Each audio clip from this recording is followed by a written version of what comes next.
अस्सलाम वालेकुम रहमतुल्लाहि व बरकातुहू। आप देख रहे हैं टॉप 10 विद GNM और मैं हूं गुलाम नबी मदनी। दुनिया भर से आज की 10 बड़ी और इंतहाई अहम खबरें जिन पर आज हम बात कर रहे हैं। नाज़रीन किराम, आज 9 सितंबर 2020 है और आज दिन है बुध का। ये टॉप 10 विद GNM का दोपहर का बुलेटिन है। खबरों का सिलसिला शुरू कर लेते हैं। जो आज की पहली बड़ी खबर है ये अफगानिस्तान से है। नाज़रीन किराम, अफगानिस्तान के नायब सदर अमरुल्लाह सालेह पर काबुल के अंदर बड़ा हमला हुआ है जिसमें वो बाल बच गए हैं। तकरीबन 16 से ज़ायद अफराद इस हमले के अंदर मारे जा चुके हैं और मुतअद्दिद ज़ख्मी बताए गए हैं। तालिबान तर्जुमान ज़बीहुल्लाह मुजाहिद ने अपने ट्विटर अकाउंट पर लिखा है कि तालिबान का इस हमले से कोई ताल्लुक नहीं है और ना ही तालिबान ने काबुल में अमरुल्लाह सालेह पर यह हमला करवाया है। नाज़रीन काम, आप जानते हैं इस वक्त दोहा के अंदर इंटर अफगान मुज़ाकरात की तैयारियों का सिलसिला जारी है, बल्कि हतमी मराहिल में किसी भी वक्त इंटर अफगान मुज़ाकरात शुरू हो सकते हैं। ऐसे में नाज़रीन काम, दुश्मन अनासिर जो तालिबान और अमरीका के अमन मुआहदे के खिलाफ हैं, अमरीकी अफवाज के अफगानिस्तान से इनखला के खिलाफ हैं, वो इस तरह के हमले करवा के अशरफ गनी पर, अमरुल्लाह सालेह पर उन्हें मारना चाहते हैं ताकि बदअमनी पैदा हो और अफगानिस्तान के अंदर तालिबान की इमारत इस्लामिया बहाल ना हो।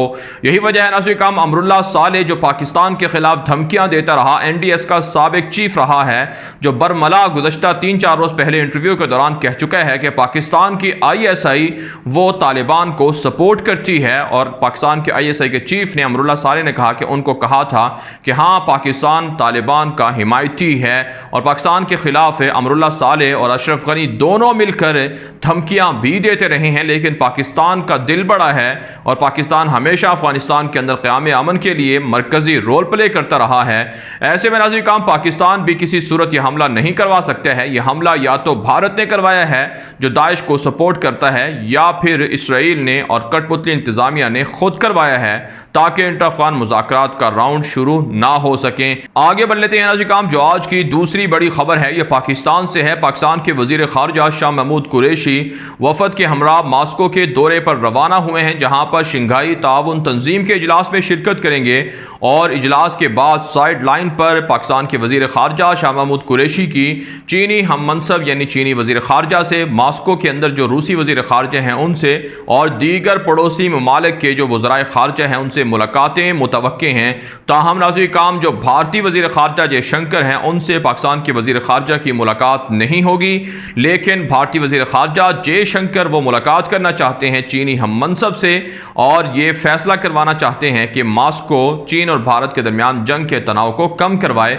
लेकिन हमें ऐसा होता हुआ कुछ भी नज़र नहीं आ रहा, क्योंकि चाइना फैसला कुन मार्का लड़ रहा है और भारत से अपनी रियासतें और अपनी ज़मीन वापस लेने के लिए फ़ौजें लद्दाख के अंदर हाई अलर्ट किए हुए है।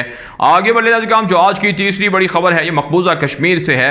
नाज़रीन काम, मकबूजा कश्मीर के अंदर आज फिर दहशतगर्द मोदी हुकूमत की फ़ौजों ने 5 कश्मीरी नौजवानों को गिरफ्तार कर लिया है और सर्च ऑपरेशन के नाम पर डिस्ट्रिक्ट पुलवामा के अंदर, कुलगाम के अंदर और श्रीनगर वगैरह के अंदर लोगों को, कश्मीरियों को हिरासा किया जा रहा है। साथ साथ कश्मीर ही से खबर यह है कि इंटरनेट और मोबाइल सर्विसेज बंद हैं, 4G इंटरनेट को बहाल नहीं किया जा रहा है, जिसकी वजह से बहुत से रिसर्च तलबा, स्कॉलर और इसी तरह से जो दीगर कश्मीरी हैं वो मसाइल का सामना कर रहे हैं। इसके अलावा खबर यह है कि जिनेवा के अंदर जो कश्मीर के हवाले से मामलात को देखने वाली एक कमेटी है, उन्होंने वहाँ पर अक़वाम मुत्तहिदा के नुमाइंदों से मुलाकात की है और इस मुलाकात के अंदर कश्मीर की ताज़ा सूरत हाल के हवाले से अक़वाम मुत्तहिदा को आगाह किया गया है ताकि मकबूजा कश्मीर के मसाइल को, जो सलामती कौंसिल का या आप कह सकते हैं अक़वाम मुत्तहिदा का सालाना इजलास हो रहा है, उसमें डिस्कस किया जाए, एजेंडे के तौर पर लिया जाए।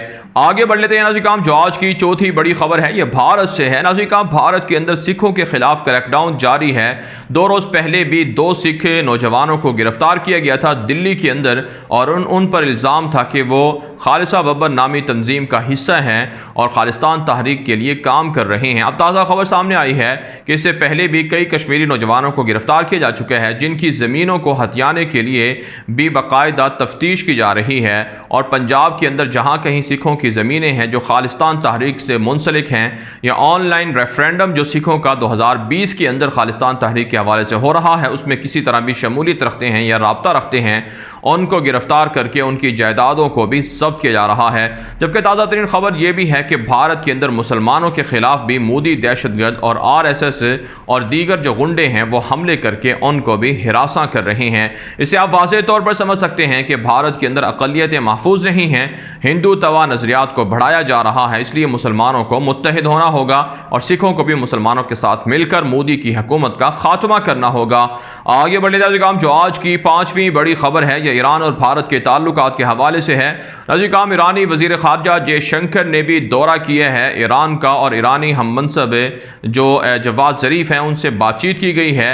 इससे पहले जो भारत के वज़ीर दिफ़ा राजनाथ सिंह हैं वो ईरान के दौरे पर पहुंचे थे और अब ईरान का दौरा किया है जयशंकर ने और उन्होंने ईरानी वज़ीर ख़ारजा से मुलाकात में ये कहा है कि चीन और भारत के दरमियान जो जंग है इसमें ताउन के लिए ईरान जो है अपना किरदार अदा करे। साथ साथ नाज़रीन, खबर ये भी है कि इस दौरे के दौरान ईरान को बावर कराया गया है कि चाबहार पोर्ट से भारत को ना निकाला जाए, भारत पैसे भी देगा और सब बातें भी मानेगा।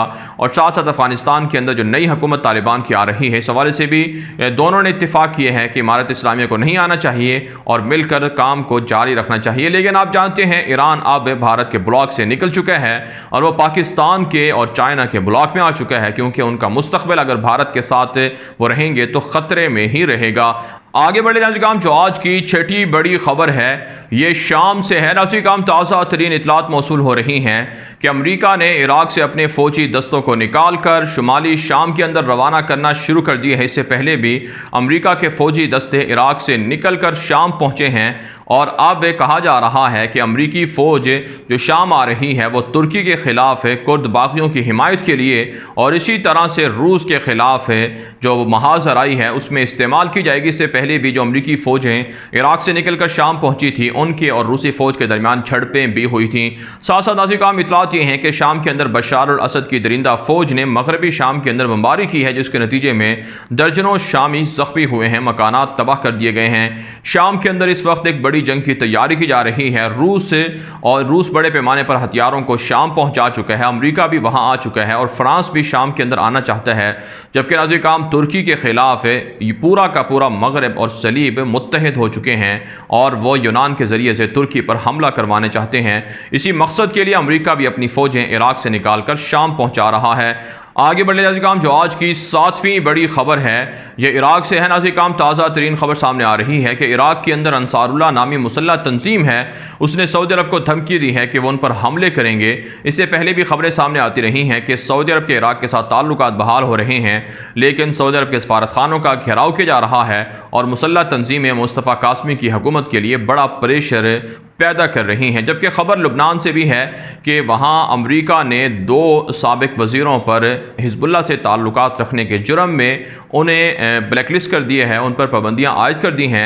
इसके अलावा नाज़रीन, बैरूत से एक और ख़बर ये भी है कि वहाँ मुज़ाहिरीन मुज़ाहरे कर रहे हैं, क्योंकि जब से बैरूत धमाके हुए हैं तब से लेकर अब तक 1 माह से ज़ायद का अरसा हो चुका है, लोगों की मुश्किलात दूर नहीं की गई हैं और वहाँ पर कोई हुकूमत भी नहीं है और जो हिज़्बुल्लाह हैं या दीगर प्रॉक्सीवार तंजीमें हैं उनके ज़रिए से जो मईशत है या माशी हालात हैं वो इंतहाई कशीदा नज़र आ रहे हैं।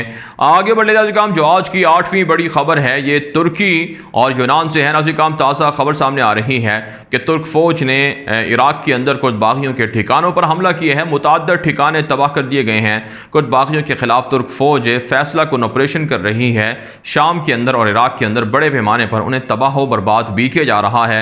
साथ साथ यूनान से खबर यह है कि वहाँ मुहाजिरीन के सबसे बड़े कैंप के अंदर आग लगा दी गई है, जिसके बाद सब कुछ जल गया है। शाम से लाखों मुहाजिरीन यूनान पहुंचे थे और इसी तरह से यूरोप के दीगर मुल्कों में पहुंचे थे, उनकी ज़िंदगियों को इंतहाई शदीद ख़तरात लाहिक हो चुके हैं। आगे बढ़े नाज़रीन, जो आज की 9वीं बड़ी खबर है ये मसला फ़लस्तीन के हवाले से अरब लीग का इजलास आज हो रहा है और इस इजलास के दौरान न सिर्फ मसला फ़लस्तीन पर डिस्कशन होगी बल्कि UAE और इसराइल के ताल्लुकात के हवाले से भी गौर व फिक्र किया जा रहा है। इतलात ये हैं कि अरब तकसीम हो चुके हैं मसला फ़लस्तीन के हवाले से। कुछ अरब ममालिक फ़लस्तीन की हिमायत कर रहे हैं जबकि अक्सर अरब ममालिक UAE और इसराइल के ताल्लुकात के हामी हैं और फ़लस्तीन की जो UAE के ख़िलाफ़ मज़म्मती बयानात थे उन पर उन्हें माफ़ी मांगने पर मजबूर किया जा रहा है, वरना उनको अरब लीग या अरब तंजीम से निकालने की धमकियाँ भी फ़लस्तीनियों को दी जा रही हैं। आगे बढ़े नाज़रीन, जो आज की 10वीं बड़ी खबर है ये अमरीका और रूस के ताल्लुकात के हवाले से है। नाज़रीन, एक मरतबा फिर बाल्टिक समंदर के अंदर रूसी जहाज़ों ने अमरीकी जहाज़ों को घेरा है।